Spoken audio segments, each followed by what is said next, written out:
Good morning, this is Jerry at Finn Tire. We have your vehicle in here for service right now. We are performing the oil change tire rotation service, which also includes a complete vehicle safety and maintenance inspection. You had a concern of the vehicle stalling. We did not actually confirm the stalling. We did confirm the low idle. There are no trouble codes stored in the computer, meaning the car is not seeing a problem. However, it is a known issue. For one, the vehicle's got original spark plugs in it. So the spark plugs are supposed to be first replaced at 100,000 miles. You're at 171,000.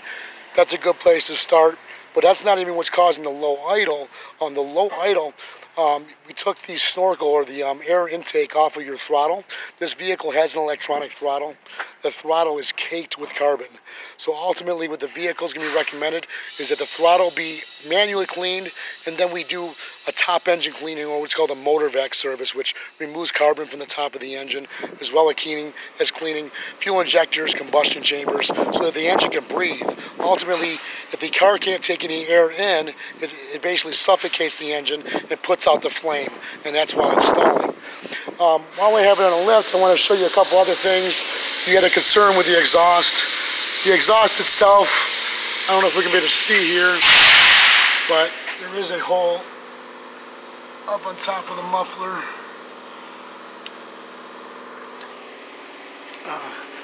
It was leaking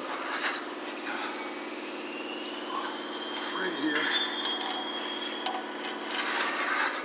Basically, the shell of the muffler is cracked, but we can replace from here all the way up. This is a dual pipe inlet muffler, so there's a little bit more added expense. We got two flanges here. We replace the muffler assembly all the way here. We can keep the tailpipe here. The other thing I wanted to show you is the front brakes still have about 6 millimeters remaining, which is about 50%.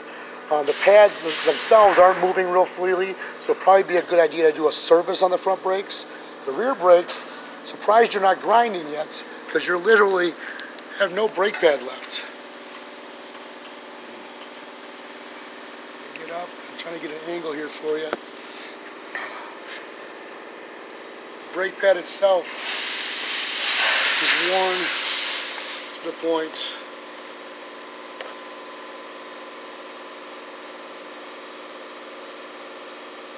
But there's no brake pad material left. You're going to be grinding here any second. Surprised you aren't already. So the brake pads and rotors would need to be replaced in the rear. Other thing we noted, shock absorbers in the vehicle in the rear. You see the casing on them, how they're kind of rotted.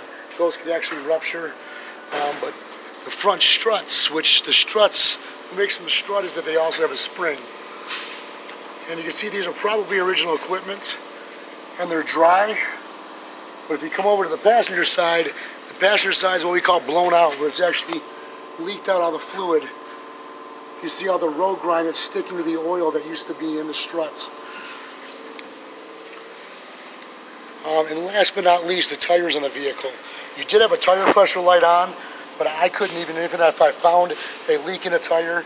The tires themselves, you can see they're worn unevenly, how it's thicker here, bald here. The one that was on the driver's side front's even worse. You can still see some tread here, but then it's completely bald on this inside edge. Now, we didn't find any loose components on the front of the vehicle, so it's most likely unevenly wearing due to the alignments. The vehicle does need 4 tires as well. Right now I'm going to work up an estimate for everything I've shown you in the video. There's also some maintenance recommendations. Seeing the vehicle, you know, all in all, it's a Toyota. Now, they take a licking, they keep on ticking. But if you guys want to continue to use this as a service vehicle at 175,000 miles, it'd be a good idea to do some maintenance on it so it can carry you through for another couple years. My name is Jerry. When you get done viewing this video, give me a call, 440-439-2244.